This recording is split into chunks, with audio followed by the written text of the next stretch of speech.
Hello दोस्तों, स्वागत है आपके अपने YouTube चैनल लर्न अड्डा पे। आज हम लोग रीजनिंग विषय पे बात करेंगे और रीजनिंग का टॉपिक रहने वाला है डाइस। मैंने पिछले वीडियो में आपको पासे से रिलेटेड 3 नियम बताए थे और उसके कुछ उदाहरण भी आपको बताया था। उसी क्रम में आगे बात करें तो एग्ज़ाम में कुछ क्वेश्चंस ऐसे भी पूछे जाते हैं जिसमें 2 पासे के अलावा भी आगे कुछ पासा दे देगा, जैसे 3 पासे का सवाल हो सकता है या 4 पासे का सवाल हो सकता है। उसमें भी आपसे विपरीत अंक पूछेगा। चाहे एग्ज़ाम में 3 पासा आए या 4 पासा आए, सवाल आपको किसी 2 पासे को लेकर ही लगाना है। जो नियम मैंने आपको पूर्व में बताया है 1, 2, 3, उसी नियम से आपको क्वेश्चंस को हल करना है। आइए सवाल देखते हैं, उदाहरण समझते हैं। पहला उदाहरण आपके सामने है। 3 पासे दिए गए हैं, इस पासे में आपको 4 का विपरीत आपसे पूछा है। सबसे पहले आपको ये काम करना है कि जिसका विपरीत पूछे आप पासे में देख लीजिए कि वो अंक किस पासे में आया है।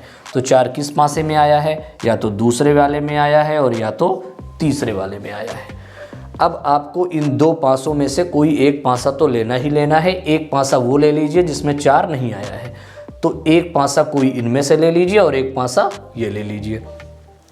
अब नियम नंबर 3 पहले आप लोग ज़रूर प्रयास करिए। जब भी 3 पासे का या 4 पासे का सवाल आए, सबसे आसान नियम तीसरा नियम है, जिसमें 2 अंक समान समान मिल जाते हैं, तो जो बचता है वही आपस में विपरीत हो जाता है। तो सबसे पहले आप प्रयास किया करिए कि क्या नियम नंबर 3 फॉलो हो रहा है।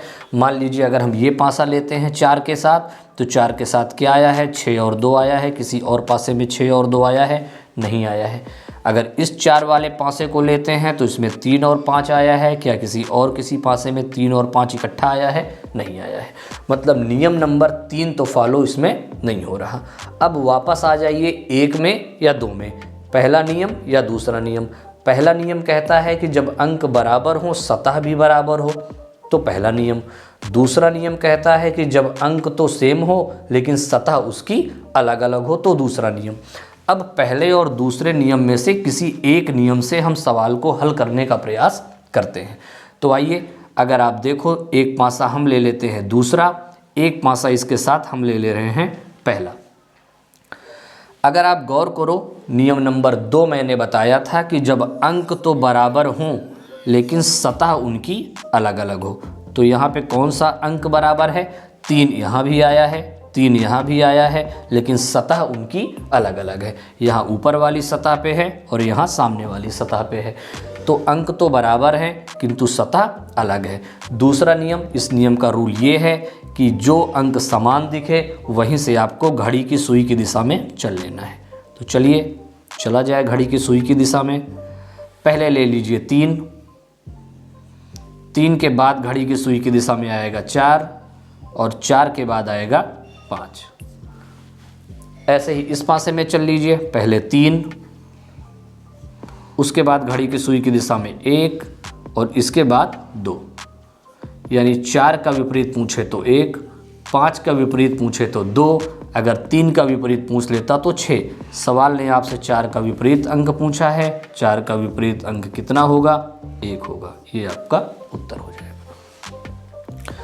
दूसरे उदाहरण पे बात करें तो इसमें आपको 4 पासे दिए गए हैं। 4 पासों में आपसे पूछा है पीले का विपरीत। तो सबसे पहला काम आपको ये करना है कि देखना है कि पीला किस पासे में आया है। तो पीला आया है, एक तो तीसरे पासे में आया है, एक तो चौथे पासे में आया है, और आप देखेंगे तो पीला पहले वाले पासे में भी आया हुआ है। सबसे पहले मैंने आपको बताया है कि नियम नंबर 3 प्रयास करिए कि फॉलो हो, तो वो रूल आसान है, आसानी से आप सवाल को उससे कर सकते हैं। तो पीला के साथ क्या आया है, लाल और गुलाबी आया है। क्या किसी पासे में लाल और गुलाबी इकट्ठा आया है, नहीं आया है। इस पीले के साथ नीला और लाल आया है। क्या किसी और पासे में नीला और लाल आया है, किसी पासे में नहीं आया है। इस पीले रंग के साथ नारंगी और नीला आया है। क्या किसी और पासे में नारंगी और नीला आया है, इस पासे में नारंगी और नीला आया है। नारंगी नीला यहाँ मैच हो गया, नारंगी नीला यहाँ मैच हो गया। पीले का विपरीत क्या हो गया, बैंगनी हो गया।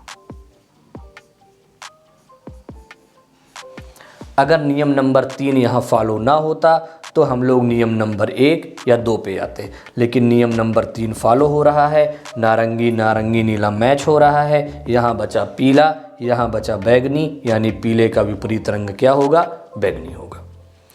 इस तरीके से पहले, दूसरे और तीसरे नियम का यूज़ करके आप सवाल को आसानी से हल कर सकते हैं, भले ही एग्ज़ाम में पासा 3 दिया हो या 4 दिया हो। अगर वीडियो अच्छी लगी हो तो वीडियो को लाइक करिए, चैनल को सब्सक्राइब करिए। धन्यवाद।